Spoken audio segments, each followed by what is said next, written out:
नमस्ते मित्रों, एक बार फिर से स्वागत है आपका हमारे YouTube चैनल आर्यवर्त रीजनरेटर में। दोस्तों, आज कुछ तथाकथित पेरियार भक्त कुछ नवबौद्ध रामायण पर झूठे आक्षेप लगा रहे हैं। उनका मूल सहित खंडन आज होने वाला है। आज आपको ऐसे ऐसे तथ्य मिलने वाले हैं जिसको आपने आज तक कहीं भी नहीं सुना होगा। हम एक एक दावों का पूर्णतः प्रमाण सहित खंडन करने वाले हैं। इसलिए हम यही कहना चाहेंगे कि आप हमारी वीडियो को जरा भी देर स्किप मत कीजिएगा, अन्यथा आज आप कुछ भी नहीं समझ पाएंगे। तो चलिए बिना देरी के हम अपनी वीडियो आरंभ करते हैं।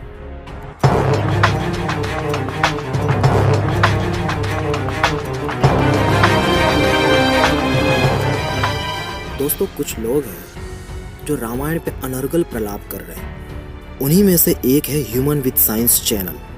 अब इनका क्या दावा है, सुनते हैं। दोस्तों, हाल ही में बाबा रामदेव ने पेरियार जी पर एक विवादित बयान दिया है, जिसमें उन्होंने उनको वैचारिक आतंकवादी बताया है। क्या किसी को बिना पढ़े बिना जाने आतंकवादी कहना उचित है? बाबा रामदेव आर्य समाजी है, और यदि वे आर्य समाजी विद्वानों को भी पढ़ लेते तो दक्षिण भारत के जननायक और विश्व की सबसे बड़ी ज्ञान विज्ञान को समर्पित संस्था यूनेस्को ने जिन्हें नए युग के पैगंबर और दक्षिण एशिया का सुकरात कहा है, ऐसे महामानव को आतंकवादी नहीं कहते। तो मित्रों, इसे कहते हैं इनकम्प्लीट इंफॉर्मेशन होना। मतलब यूनेस्को जैसी वैज्ञानिक संस्था पेरियार को अवार्ड करेगी, इसी से सिद्ध हो जाता है कितने बड़े मूर्ख हैं। यूनेस्को ने कभी भी पेरियार को कोई अवार्ड नहीं दिया, वो तो जानती तक नहीं पेरियार है कौन। तो ह्यूमन विदाउट साइंस ने फैक्ट चेक भी नहीं किया। इसे ये भ्रम है कि ये यूनेस्को ज्ञान विज्ञान की संस्था है, जबकि वास्तविकता ये है कि ये द्रविडियन संघी जो तमिल में रहते हैं उनके द्वारा ये फैलाया गया एक षड्यंत्र है। ये वास्तविक यूनेस्को नहीं, यूनेस्को मंडरम है। ऐसे ही कोई भी अफवाह सुन करके ये यहाँ पर भ्रांति फैला रहा है सब में। अब देखिए, इसको जो अवार्ड मिला है पेरियार को, अब देखिए इसके अंदर कितनी सारी गलतियां हैं। सबसे पहले देखिए कि ये जो अवार्ड है, इसमें जो इसका लोगो है यूनेस्को मंडरम का, इन लोगों ने यूनेस्को का ही पूरा कॉपी मार दिया। इसी से ये सबसे फर्जी संस्था सिद्ध हो रही है। अब दूसरी गलती देखो, जिसको अवार्ड दिया जा रहा है उसकी स्पेलिंग ही रॉन्ग है पेरियार की। अब ये देखिए मूर्खता, यहाँ पर जो मंडरम है इसकी भी स्पेलिंग रॉन्ग। ये देखिए नीचे क्या लिखा है, MANRAM। इतनी बड़ी गलती, अवार्ड में ही इतनी बड़ी गलती क्या यूनेस्को कर सकती है? अब जो इसको नाम दिया जा रहा है Socrates of the south east Asia, कितनी बड़ी झोला छाप संस्था है। इसी से सिद्ध होता है कि ये है तो इंडिया की संस्था और ये साउथ ईस्ट एशिया की बात कर रही है। साउथ ईस्ट एशिया में तो पेरियार को कोई जानता तक नहीं है। ये देखिए मैप, इसको कहते हैं साउथ ईस्ट एशिया। तो इतनी सारी मिस्टेक्स जिस अवार्ड में है, और जो संस्था स्वयं यूनेस्को नहीं है, ज्ञान विज्ञान का उससे कोई संबंध नहीं है, तो ऐसी बिना जानकारी के ये लोग कहां से उठा करके पेरियार को बहुत पैगंबर बताते हैं। और इसी में ये आगे वीडियो में ये कहते हैं कि संतराम BA जी ने अपनी पुस्तक मेरे जीवन के अनुभव में ये लिखा है कि उनसे पेरियार मिला और उसने ईश्वर और वेद को नकार दिया। ये बात कितनी सच है, उन्होंने तो अपनी कोई पुस्तक से तो दिया नहीं प्रमाण। ये बात आधी अधूरी लगती है, इसलिए पुस्तक का प्रमाण उनको देना चाहिए था। और दूसरी बात है कि हम ईश्वर को नहीं मानते, वेद को नहीं मानते, तो अगर देखें तो पेरियार तो अपने बाप को भी नहीं मानता है। यदि वो कहेगा कि उसका बाप बंदर था, तो इससे हम क्यों सीखें? हम क्या सीखें? ये कैसा कुतर्क है कि वो ईश्वर को नहीं मानता, वेद को नहीं मानता, तो इससे हम क्या करें? हमारा क्या लेना देना है? रामदेव जी ने तो एकदम सही कहा है, ये तो था ही आतंकवादी। और ये दूसरी बात है कि आपका जो तर्क है वो वास्तव में कुतर्क है, तो उसको सही करिएगा। आज समाज में एक भ्रांति उत्पन्न हो गई है।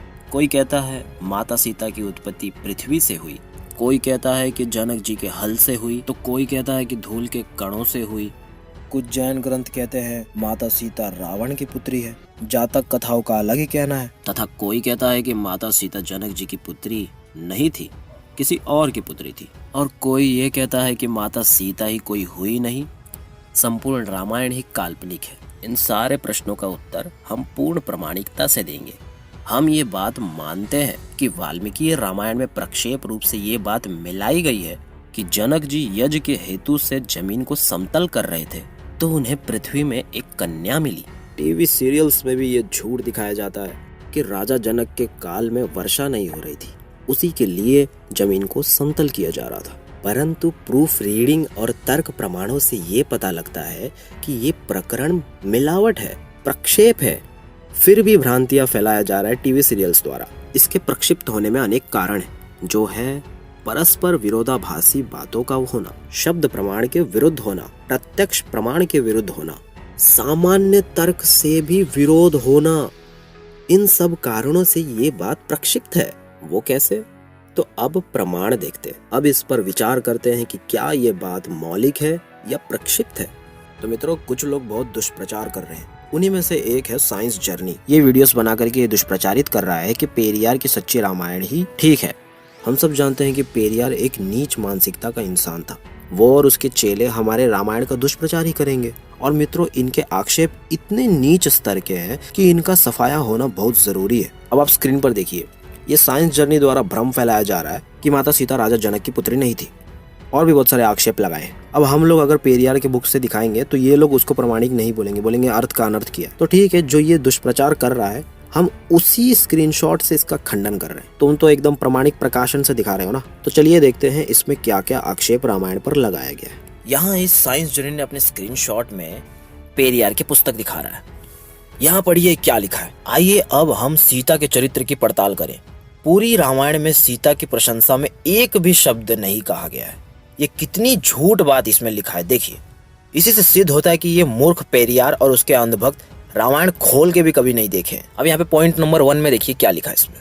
उसका जन्म संदेहास्पद है। तुमको मालूम है? तुमने पढ़ा भी है रामायण कभी? अब इसके बाद क्या लिखा है देखिए। उसे लेकर कई सवाल खड़े किए जा सकते हैं। और आता भी क्या है? सवाल के अलावा और क्या आता है? और ये अयोध्या कांड सर्ग 66 में लिखा है। अयोध्या कांड सर्ग 66 में ऐसा कुछ नहीं आया। ये मूर्ख है खुद। आप स्वयं देख सकते हैं ये कितना बड़ा गधा है कि श्लोक संख्या ही नहीं दिया है। सर्ग क्या होता है? कौन सा श्लोक भाई, कौन सा श्लोक? संस्कृत श्लोक कहाँ है? इस गधे को पता ही नहीं है कि संस्कृत श्लोक होता क्या है। इस झोला छाप इंसान ने कहीं से बिना संस्कृत के श्लोकों वाली रामायण कहीं से उठा लिया होगा। उसी में से जो जो बात इसके अनुकूल लगी, जो प्रक्षिप्त बातें होगी, वही उठा करके ये घटिया सी पुस्तक बना दी। मैं ये गारंटी देता हूँ कि इस वीडियो में अगर पेरियार को संस्कृत शून्य अगर नहीं सिद्ध कर दिया तो मेरा नाम बदल देना। मैं सिद्ध कर दूंगा ये झोला छाप इंसान को संस्कृत का 100 भी नहीं आता है। आप देखते चलिए वीडियो। अब आगे देखिए क्या लिखा है। वह राम की अपेक्षा आयु में बड़ी है। अब इस मूर्ख इंसान को क्या सपना आता है क्या मालूम। पूरे रामायण में कहीं पे भी ऐसी बात नहीं आई है। ये इतना मूर्ख इंसान ये कैसे ये प्रचारित कर सकता है? और ये जो इसको प्रचारित कर रहा है ये साइंस जर्नी, ये उससे बड़ा मूर्ख। ये रियल में एक डोंकी कहलाने लायक है। अब आगे पढ़िए क्या लिखा है। वह कहती है मैं धूल में पाई गई। मतलब यहाँ पे बोलना चाह रहा है कि धरती से उत्पन्न हुई, इसलिए मेरे माता पिता के बारे में कुछ भी ज्ञात नहीं है। इसलिए काफी बड़ी हो जाने के बाद भी बहुत दिनों तक कोई मुझसे विवाह करने के लिए तैयार नहीं हुआ था। अब यहाँ पे कितना मूर्ख है ये अपने सच्ची रामायण में ये लिखता है कि रावण एक बहुत अच्छा व्यक्ति था। उस पात्र को बड़ा चढ़ा करके बात करता है। जब ये बोलता है कि रामायण ही काल्पनिक है तो रावण कैसे वास्तविक हो गया भाई? ये सारे नवबौद्ध एक नंबर के जाहिल है। ये लोग रावण को अपना महानायक बोलते हैं और खुद रामायण को काल्पनिक कहते हैं। और दूसरी बात तो यहाँ पर यह है कि रावण जो है वो क्यों सीता जी के पीछे पड़ा था? क्यों इतने राजा महाराजा उनके स्वयंवर में आए थे और भगवान श्री रामचंद्र जैसे श्रेष्ठ व्यक्ति क्यों उनसे विवाह कर रहे हैं? ये सारे सवाल का जवाब तो पेरियार के खोपड़ी में आया ही नहीं होगा।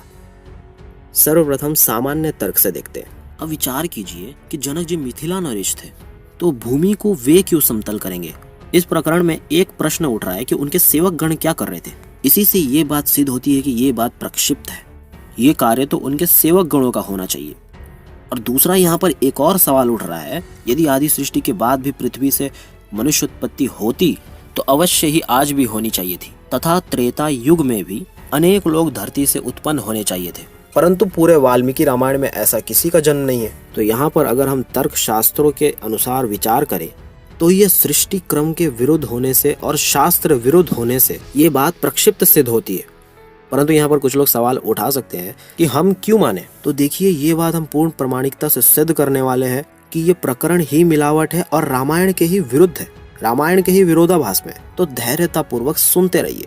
यहाँ पर एक दूसरा सवाल और उठाएंगे विधर्मी कि आप लोग तो इवोल्यूशन को ही नहीं मानते और सृष्टि के आरंभ में शास्त्रों में अमैथुनी सृष्टि का उल्लेख मिलता है। तो इस पर हम दोनों बात को समझाते हैं।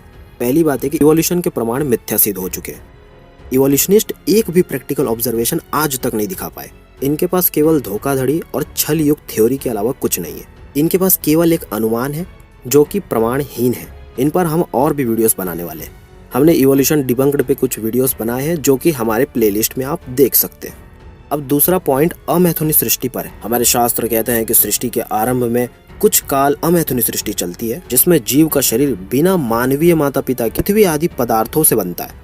एक जाति से दूसरे जाति में जीवों की परिवर्तन होना यानी विकासवाद होना, हम इस थ्योरी को काल्पनिक मानते हैं क्योंकि इस थ्योरी में बहुत ऑब्जेक्शंस है। अब हम संक्षेप में थोड़ा विचार करते हैं। अब अमैथुनी सृष्टि के आरंभ में हमारे शास्त्रों में इतिहास मिलता है। हम ये स्वीकार करते हैं कि हमारे पास केवल ऐतिह्य और शब्द प्रमाण है। अभी जीवोत्पत्ति पर भी वैज्ञानिक शोध कर रहे हैं और हम उनका समर्थन करते हैं। कुछ समय पूर्व एक वैज्ञानिक शोध हुई थी।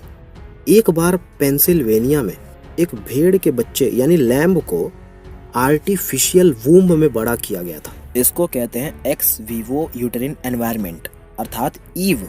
उस एक्सपेरिमेंट में वैज्ञानिकों ने भेड़ के बच्चे को माता के गर्भ के बाहर आर्टिफिशियल वूम्ब में जीवित रखा था और यही नहीं, ये एक्सपेरिमेंट कई महीनों चला और वो वूम्ब बड़ा भी हो रहा था। पूर्णतः सक्सेसफुली वैज्ञानिकों ने उस भेड़ के बच्चे को बड़ा करके उस आर्टिफिशियल वूम्ब से बाहर निकाला गया। और यहाँ ये बात बार बार ध्यान रखने वाली है कि ये वूम्ब का किसी भी रूप से किसी भी भेड़ के गर्भ से कोई अटैचमेंट या कनेक्शन नहीं था। पूर्णतः ये गर्भ के बाहर ही भेड़ के बच्चे को बड़ा किया गया। ये एक्सपेरिमेंट का उद्देश्य ये था कि जो प्री मैच्योर बेबीज होते हैं, जो बालक उत्पन्न होते ही जीवित नहीं रह पाते, जो प्री मैच्योर होते हैं मतलब जो कि एनवायरनमेंट में जीवित नहीं रह पाते, उन्हें कुछ काल और गर्भ का एनवायरनमेंट आवश्यक था।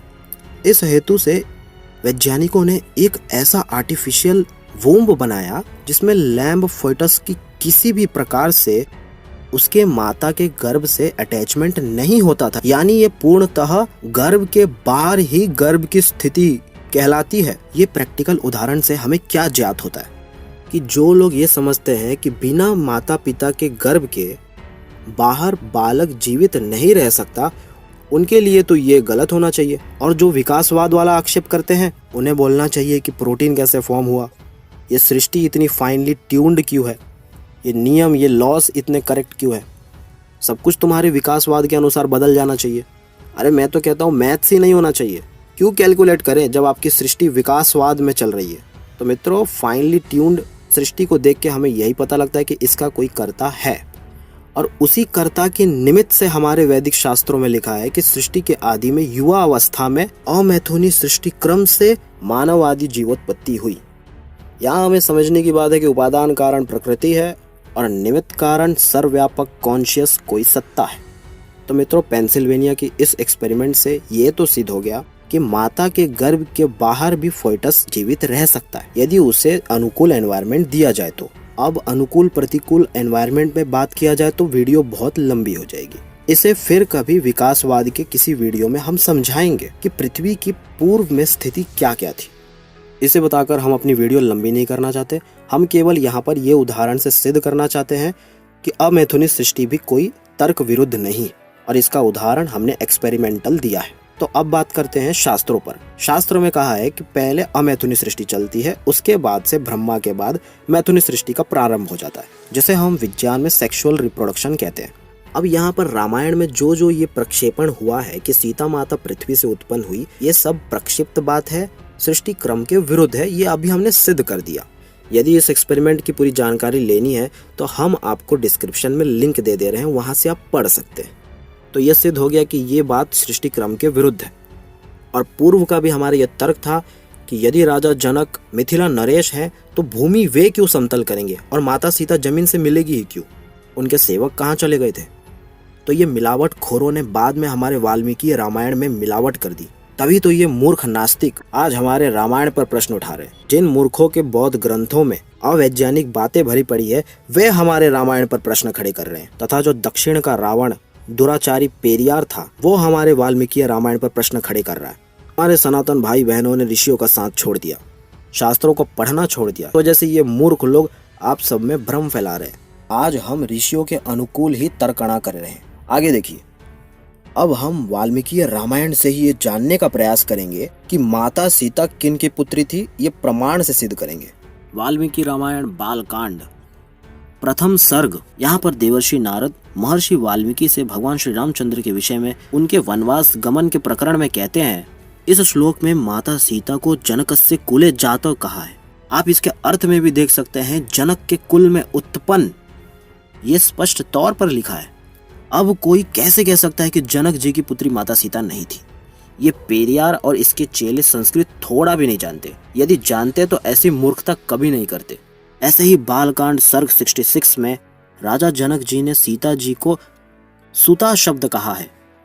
सुत शब्द का संस्कृत में जन्म दिया गया ये अर्थ होता है, अर्थात माता सीता जनक जी की ही पुत्री थी। ये सिद्ध होता है, व्याकरण से सिद्ध होता है। परंतु पेरियार और उसके चेले ने तो व्याकरण पढ़ा नहीं है। बिना पढ़े ही भगवती माता सीता पर प्रश्न खड़े करने चल पड़े। अब और जितने प्रकरण हमें वाल्मीकि रामायण में मिलते हैं वो सारे प्रकरण आप क्रम बाई क्रम देखते चलिए। बालकांड सर्ग 67 में जनक जी ये कहते हैं कि मेरी पुत्री सीता दशरथ के पुत्र श्री राम को पति रूप में पाकर जनक वंश की कीर्ति का विस्तार करेगी। अब जो ये कहते थे कि सीता जी का जन्म आपत्तिजनक है या पृथ्वी से उत्पन्न हुई है या रावण की पुत्री थी, वाल्मीकि रामायण में कहाँ पर है? हम तो वाल्मीकि रामायण से ही ये प्रमाण दे रहे हैं। इसलिए हम सबको कहते हैं कि वाल्मीकि रामायण ही पढ़े, अन्य कोई ग्रंथ न पढ़े। महर्षि वाल्मीकि ही उनके समकालीन थे और केवल उनकी रामायण ही प्रमाणिक है। तो बालकांड के अगले सर्ग 68 में जनक जी ने सीता जी को मम आत्मजा कहा है। अब यहाँ कोई प्रश्न उठा सकता है कि मम यानी मेरा और आत्मजा यानी पुत्री तुल्य, तो इसका अच्छे से खंडन हम अंत में लास्ट में कर देंगे। क्रम से आप देखते चलिए, उसके बाद एक सवाल भी उठाने लायक नहीं रहोगे। क्रम से आप वीडियो देखते चलिए। सर्ग 70 देखिए, यहाँ भी सीता जी जनक जी की ही पुत्री सिद्ध होती है। सर्ग 71 में देखिए, यहाँ भी जनक जी ने सीता जी को मम सुताम कहा है। कितने सारे श्लोक हैं जो पृथ्वी से उत्पन्न सीता माता के विरोध में है, उसको प्रक्षिप्त सिद्ध करने के लिए हमारे पास बहुत सारे प्रमाण हैं। फिर सर्ग 73 में देखिए, अगेन मम सुता आया है। इसी सर्ग के 29 श्लोक में देखिए, यहाँ पर भी सीता जी को जनक जी ने अपनी पुत्री कहा है। इसके बाद सर्ग 77 देखिए, यहाँ पर सीता जी को जनक आत्मजा कहा है और आत्मजा का अर्थ हम अंतिम में दिखाएंगे। अब 79 सर्ग में देख लीजिए। फिर इसके बाद सर्ग नंबर 79, यहाँ भी सीता जी जनक जी की ही पुत्री सिद्ध होती है। अब देखिए मित्रों, कुछ वामपंथी लोग ये कहते हैं कि उत्तरकांड जैसे प्रक्षिप्त है उसी प्रकार कुछ संस्करणों में बालकांड भी नहीं है। तो यहाँ प्रश्न करते हैं कि बालकांड के भी ये सारे श्लोक प्रक्षिप्त है। अब हम दूसरे कांडों से भी प्रमाण दिखाते हैं। अयोध्या कांड सर्ग नंबर 26, यहाँ पर सीता जी को बड़े कुल में उत्पन्न होने वाली कहा है। अब उन पेरियार भक्तों को पूछो, क्या आपत्तिजनक, क्या वाल्मीकि रामायण में संदेहजनक है? वास्तव में इन लोगों का दिमाग ही संदेहजनक है। वाल्मीकि रामायण तो खोल के भी नहीं देखा इन लोगों ने, इतने प्रमाण है। जमीन से उत्पन्न होने वाले का तो कुल ही नहीं होना चाहिए। ये सारे शब्द तो उसके लिए प्रयुक्त ही नहीं होने चाहिए थे। इसी अयोध्या कांड के सर्ग 27 में देखिए, यहाँ सीता जी अपने माता पिता द्वारा दिए गए उपदेशों के बारे में बताती है। क्योंकि धरती जड़ होने से उपदेश नहीं दे सकती, अतः यहाँ भी धरती से उत्पन्न होने का खंडन है। इसके बाद सर्ग 28 में देखिए, सीता जी को बड़े कुल में उत्पन्न होने वाली कहा है। सर्ग 39 में देखिए, सीता जी को अच्छे कुल में उत्पन्न कहा है। अगर माता सीता धरती से उत्पन्न हुई होती तो ऐसा क्यों कहा जाता? और इसी अयोध्या कांड के सर्ग 118 में देखिए, यहाँ सीता जी उर्मिला को अपनी अनुजा कहती है। अगर वह धरती से उत्पन्न हुई होती तो ऐसा कदापि न कहती। अब हम सुंदर कांड से भी दिखाते हैं। सुंदर कांड सर्ग नंबर 21, श्लोक संख्या 5, यहाँ माता सीता रावण से कहती है, मेरा महान कुल में जन्म हुआ है तथा महान कुल में विवाह हुआ है। अगर भगवती सीता माता धरती से उत्पन्न हुई होती तो ऐसा क्यों कहती कि मेरा महान कुल अर्थात बड़े कुल में जन्म हुआ है? अब देखिए मित्रों, रामायण के बाद सबसे प्रामाणिक इतिहास अगर कहीं मिलता है तो वो महाभारत के रामोपाख्यान पर्व में मिलता है। महाभारत में भी कुछ उपदेशों में रामायण का वर्णन हुआ है। तो स्क्रीन पर देखिए, ये प्रमाण महाभारत के वन पर्व के अध्याय 274 श्लोक नंबर 9। यहाँ भी माता सीता को जनक जी की ही पुत्री कहा है। अब हम बताते हैं आपको कि ये प्रक्षेपण किस काल में हुआ है। अब आप वो प्रमाण देखेंगे कि ये किस काल में हमारे रामायण में मिला दिया गया है। ये बात पुराणों की रचना महाभारत के बहुत बाद हुई और अब आप ये जानकर के हैरान होंगे मित्रों कि पुराणों के रचना काल के भी वक्त हमारे आर्यावर्त में ये विचारधारा नहीं थी कि माता सीता धरती से उत्पन्न हुई है। ये देखिए शिव पुराण के इस श्लोक में, शिव पुराण रुद्र संहिता पार्वती खंड के द्वितीय अध्याय के 29वें श्लोक में देखिए, सीता जी को जनक तथा उनकी द्वितीय पत्नी योगिनी की पुत्री कहा है। अर्थात पुराणों के काल में भी ये मान्यता नहीं थी कि सीता माता जड़ धरती से उत्पन्न हुई है और उनको जनक जी की ही पुत्री बताया गया है। ये श्लोक कितनी प्राचीन व प्रामाणिक है ये हम नहीं कह सकते, किंतु यहाँ पर श्लोक उद्धृत करने का कारण यही है कि इस काल तक ये चमत्कारिक घटना, ये पूरा प्रकरण जो हल जोतने वाला है और धरती से सीता माता का उत्पत्ति दिखाते हैं, वो वाल्मीकि रामायण में थी ही नहीं, अर्थात वो प्रक्षिप्त है। और हमने ये सिद्ध कर दिया कि महाभारत के रामोपाख्यान पर्व में भी माता सीता को राजा जनक की ही पुत्री बताया है। और इस शिव पुराण के श्लोक से यह स्पष्ट है कि इसके बाद में वाल्मीकि रामायण में ये बात प्रक्षेपण किया गया है। अब मित्रों यहाँ पर अर्थ कैसे किया जाता है ये थोड़ा सा ज्ञान पेरियार भक्तों के लिए भी सिखा देते हैं। मित्रों अभी हमने वाल्मीकि रामायण में अनेक जगह पर मम आत्मजा शब्द देखा था। मम मतलब मेरा और आत्मजा का हम अब अर्थ करते हैं। अब देखिए संस्कृत में आत्मजा का अर्थ किस प्रकार होता है। आत्मपूर्वक जन धातु से इन दोनों अष्टाध्यायी के सूत्रों से डा प्रत्यय करके बना है आत्मज शब्द, जो कि बनता है आत्मनो जात आत्मज, अर्थात स्वयं से उत्पन्न। यहाँ दिवादी गण का आत्मने पदी जनी धातु है प्रादुर्भावे अर्थ में। यहाँ जो आत्मन प्रातिपदिक है उसका पंचम्यंत रूप यानी पंचमी विभक्ति वाला रूप हो जाने पर जन धातु से पंचम्यम जातौ सूत्र से डा प्रत्यय हुआ है। अब यहाँ डा का अ बच जाता है जो कि स्वार्थ अर्थ में होता है। इनको जोड़ने से बनता है आत्मज शब्द, अर्थात स्वयं से उत्पन्न हुआ पुत्र। पुरुष लिंग में अब स्त्रीलिंग में करने के लिए टाप प्रत्यय जोड़ देंगे तो ये बन जाएगा आत्मजा, अर्थात स्वयं से उत्पन्न पुत्री। यहाँ पर यह स्पष्ट रूप से सिद्ध हो गया कि मम आत्मजा का जो अर्थ वाल्मीकि में आया था उसका यही अर्थ है कि माता सीता महाराज जनक की ही पुत्री थी और इसीलिए राजा जनक कह रहे हैं मम आत्मजा। ये पूरी तरीके से हमने सिद्ध कर दिया। अगर व्याकरण का ज्ञान पेरियार इत्यादि भक्तों को होता तो वे इसका गलत अर्थ क्यों करते। अब देखिए मित्रों, अब जो हमें बात बताने वाला हूँ उसके लिए पहले आप अपना दिमाग ठंडा कर लीजिए, क्योंकि अब जो चीज सिद्ध करने वाला हूँ उस पर लगभग सारा सोशल मीडिया भ्रांति फैला रहा है। एक नहीं, सारा का सारा सोशल मीडिया। आज इस आयु वाली शंका का पूर्ण मूलोच्छेद हम कर देंगे। फिर इसके बाद कभी कोई माई का लाल श्री रामचंद्र और माता सीता की आयु पर बकवास नहीं करेगा। कोई ये नहीं कहेगा कि सीता माता और राम जी का बाल विवाह हुआ था, या फिर कोई ये भी नहीं कहेगा कि सीता माता राम जी से बड़ी थी, क्योंकि हम उनका एग्जैक्ट आयु क्रम बताने वाले हैं। तो यहां सबसे पहला सवाल उठता है खुद पेरियार पे कि इस जाहिल ने कहां से ये उठा करके वाल्मीकि रामायण से ये पता कर लिया कि माता सीता की आयु रामचंद्र जी से बड़ी थी। ये लाकर ये दिखाए और हमें सिद्ध करे, हम उसे 2 लाख रुपया देंगे। उल्टे इसके खंडन में हमें प्रमाण मिलते हैं। जिसका ये प्रमाण दे रहा है उस 66 सर्ग में तो यहाँ पर सीता माता का कुछ प्रकरण ही नहीं है, यहाँ पर दशरथ जी का प्रकरण चल रहा है। तो अब ये कहां से ये श्लोक लाए हैं, कहां पर सीता माता राम जी से बड़ी है, ये सिद्ध होता है ये खुद ये लोग ही लेकर आए। चलिए देखते हैं कि ये भ्रांति फैल कैसे रही है। मित्रों, अनेक लोग हैं हम ही में से जो ये मानते हैं कि वाल्मीकि रामायण में प्रक्षेपण नहीं हुआ है। वे प्रत्येक श्लोक को प्रमाणिक मान करके चलते हैं, देखने के बावजूद वे लोग प्रक्षेप नहीं मानते। इसी कारण से कुछ लोग श्री रामचंद्र और माता सीता का बाल विवाह मानते हैं और इसी वजह से विधर्मी लोग हम पर प्रश्न खड़े करते हैं। तो ऐसा ही एक श्लोक है जिस पर आंख मूंद कर सब लोगों ने भरोसा कर लिया। ये सीता हरण प्रकरण की बात है। जब रावण वेश बदलकर सीता माता हरण के लिए आया था, वहां पे एक श्लोक मिलता है अरण्य कांड सर्ग 47 और ये श्लोक ये 2 देखिए। यहाँ पर ये दोनों के दोनों श्लोक प्रक्षिप्त है। लोग ये नहीं जानते, हमारे आर्य लोग भी ये बात नहीं जानते।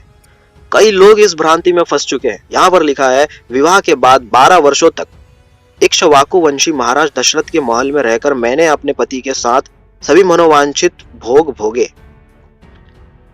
मैं वहां सदा मनोवांछित सुख सुविधाओं से संपन्न रही। 13वें वर्ष के प्रारंभ में सामर्थ्यशाली महाराज दशरथ ने राजमंत्रियों से मिलकर सलाह की और श्री रामचंद्र जी का विराज पद पर अभिषेक करने का निश्चय किया।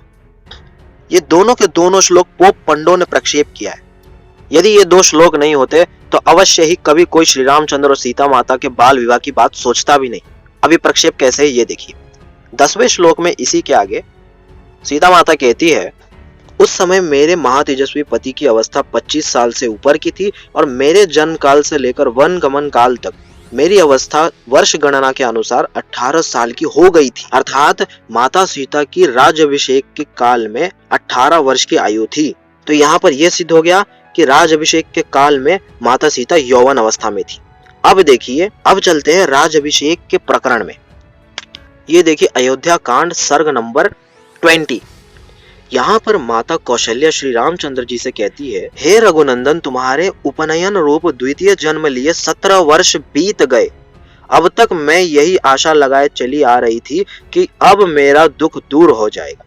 यहाँ पर अयोध्या कांड में राज्याभिषेक प्रकरण में माता कौशल्या श्री रामचंद्र जी से ये कहती है कि अब से 17 वर्ष पूर्व तुम्हारा उपनयन संस्कार हुआ था।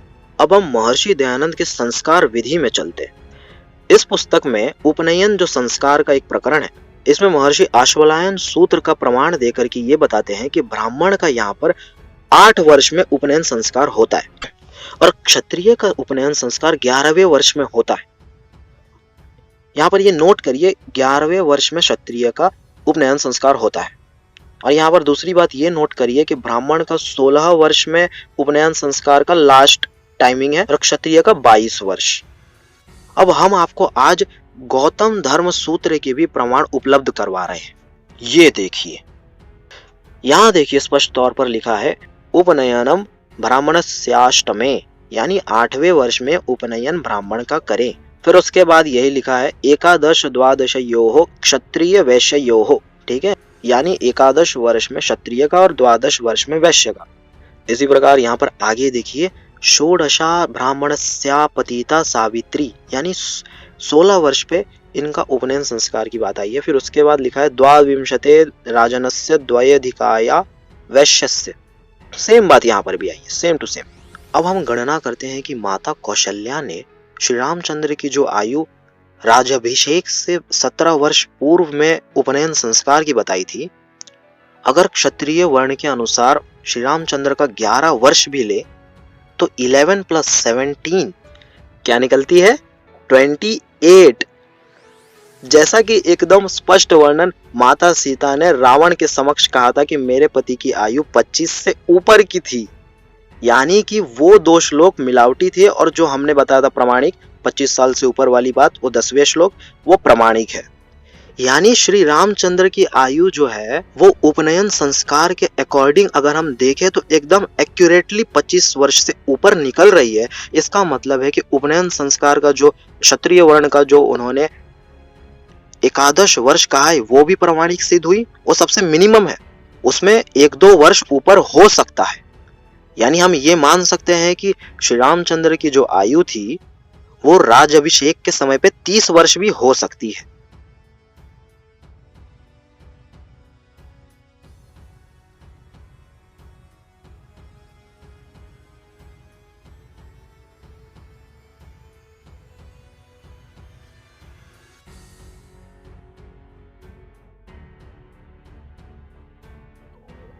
अब यहाँ से हम चलते हैं सुश्रुत संहिता का जो महर्षि दयानंद सत्यार्थ प्रकाश में प्रमाण दिया था कि विवाह की आयु में पुरुष 25 वर्ष और स्त्री 16 वर्ष की होती है। अर्थात श्री रामचंद्र की आयु 25 वर्ष थी जब उन्होंने विवाह किया था। हम ये भी जानते हैं कि जैसे ही विवाह उनका हुआ था उसके कुछ ही वर्षों में उनका राज्याभिषेक तय हो गया था। तो यहाँ पर जो मैं गणना बता रहा हूँ वो एकदम एक्यूरेट निकल रही है। अब यहाँ पर विधर्मी ये प्रश्न करेंगे कि सीता माता की आयु कैसे निकाली? तो देखो, वाल्मीकि रामायण में ही लिखा है कि श्री रामचंद्र और माता सीता दोनों यौवनावस्था को प्राप्त हो चुके थे तब जाकर के उनका विवाह हुआ। ये प्रमाण स्क्रीन पर देखो और अपनी बकवास बंद कर देना। यदि नहीं मानते हो तो अब हम प्रमाण देते हैं मनुस्मृति से। यहाँ पर देखिए, यहाँ पर कन्या के लिए क्या आया है। ये ब्रह्मचर्य के विषय में पढ़ लिया आपने। अब पढ़िए मनुस्मृति में ये क्या लिखा है।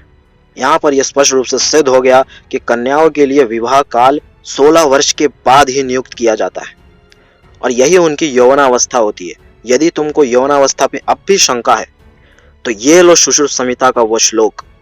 इसमें स्पष्ट रूप से लिखा है कि 16 वर्ष और 25 वर्ष की आयु में यौवनावस्था को प्राप्त हो जाते हैं पुरुष स्त्री। इतने सारे प्रमाणों के देने के बावजूद तुम नहीं मानोगे तो तुमको अगेन देखना पड़ेगा वही श्लोक, अरण्य कांड सर्ग नंबर 47 और 10वां श्लोक। यहाँ पर सीता जी स्पष्ट रूप से अपनी आयु 18 वर्ष राज अभिषेक के काल में बता रही है और अभी हमने देखा कि माता सीता यौवनावस्था को प्राप्त हो गई तब उनका विवाह हुआ। अर्थात अब कोई संदेह नहीं रह गया है कि विवाह के 2 वर्ष बाद ही श्री रामचंद्र का अभिषेक नियुक्त किया गया था। ये ऐसा कैलकुलेटेड वे में कोई भी आपको नहीं समझाएगा, जो आज हमने सिद्ध करके सारे आक्षेपों का खंडन कर दिया है। अब यहाँ पर हमको ये देखने को मिलता है कि अरण्य कांड में जब ये रावण आया है वह काल हम कम से कम 12 वर्ष मान सकते हैं वनवास से। यानी भगवान श्री रामचंद्र का अभिषेक के काल में 28 ईयर्स था, वहां से अगर 12 वर्ष हम गिने तो आता है 40 वर्ष। भगवान श्री रामचंद्र ने विवाह के बाद भी 40 वर्ष तक ब्रह्मचर्य धारण किया था, जैसा कि महर्षि दयानंद ने अपने सत्यार्थ प्रकाश में बताया था। और यही स्थिति स्वयं श्री कृष्ण की भी थी, इसी से वे योगेश्वर कहलाए। अतः यहाँ पर यह भी सिद्ध हो गया कि भगवान श्री रामचंद्र भी योगेश्वर थे, वे ब्रह्मचर्य में महानतम थे। और चूंकि उत्तरकांड प्रक्षिप्त है और हम ये जानते हैं कि श्री रामचंद्र जी पूरे 40 वर्ष तक पूर्ण अखंड ब्रह्मचारी थे, इसका मतलब हम ये भी मान सकते हैं कि वे संतानोत्पत्ति 48 वर्ष के बाद ही किए होंगे। उनके ब्रह्मचर्य संयम पर हम प्रश्न नहीं कर सकते। उत्तरकांड पूर्णतः प्रक्षिप्त है, बाद में मिलाया गया है। अतः यहाँ पर श्री रामचंद्र के एक महान योगेश्वर होने की सिद्धि भी हमने कर दी। अब देखो, जो भी ये कहते हैं कि माता सीता वृद्धा थी, शायद पेरियार ने यहीं से उठा करके ये बात अपने सच्ची रामायण में लिखी है। तो अरण्य कांड की ये 18वां सर्ग है, इसमें लक्ष्मण जी ही सीता माता को कुरूप इत्यादि कह रहे हैं और यहाँ पर वृद्धा शब्द भी आया है कि वृद्ध है। यहाँ पर गीता प्रेस ने इसकी टिप्पणी में लिखा है ज्ञान में वृद्ध, लेकिन ऐसा कुछ भी यहाँ पर प्रकरण के अनुसार अर्थ नहीं देखने को मिल रहा है। श्लोक में भी ऐसा कोई अर्थ नहीं है, ये प्रक्षिप्त श्लोक है। गीता प्रेस ने यहाँ पर अपनी अंधभक्ति की है। प्रक्षिप्त किस प्रकार है, जैसे कि अभी हमने यहाँ पर बताया है कि माता सीता ने कहा था कि राज्याभिषेक के काल में वे 18 वर्ष की थी और ये वनवास का काल है, यानी संभव है कि यहाँ पर 12 वर्ष तक की वनवास संभव हो गई होगी, मिनिमम 12 वर्ष। इसके अनुसार 18 + 12 यानी 30। अब बताइए हमारे किस आयुर्वेद शास्त्र में या किस हमारे धर्म शास्त्र या जो भी ग्रंथ है उसमें वृद्ध अवस्था 30 वर्ष की होती है? कहीं पे आया है क्या? आज भी कोई 30 वर्ष को वृद्धावस्था बोलते हैं? नहीं। इससे भी ये सिद्ध है कि ये श्लोक मिलावटी है, ये बाद में पंडों ने मिला दिया है। और यहाँ पर दूसरा खंडन ये है कि यदि यहाँ पर ये पेरियार भक्त ये कहेंगे कि श्री रामचंद्र जी से माता सीता उनसे बड़ी थी, वैसे तो पूरा कैलकुलेशन से हमने अभी तक खंडन कर ही दिया है, फिर भी यदि कहेंगे तो एक सवाल उन पर भी है। तुम अपने रावण के बहुत गुणगान करते हो ना, तुम बताओ कि तुम्हारा रावण वृद्धा स्त्री के रूप यौवन में क्यों फंसा था, क्यों माता सीता पे आसक्त था? हम सब जानते हैं कि जब राजा जनक जी ने माता सीता को वीर शुल्का रखा था उनके स्वयंवर में, जहाँ पे जो वीर धनुष है जो कि किसी योगी ने निर्मित किया था, उसको उठाने और सीता माता को विजित करने के लिए अनेकानेक राजा महाराजा क्यों आए थे? तो इतने सारे लोग माता सीता से विवाह करने में इच्छुक थे। यदि वे वृद्धा ही थी तो यहाँ पर तो इसका खंडन हो जा रहा है। जो पेरियार का यहाँ पर आक्षेप है कि उनसे कोई विवाह करने को तैयार नहीं था, तो श्री रामचंद्र जैसे इतने युवा और महाराज दशरथ के ज्येष्ठ पुत्र उनसे विवाह करने के लिए क्यों आएंगे? इससे सिद्ध हो गया कि पेरियार खुद मेंटल था, इससे ज्यादा कुछ नहीं।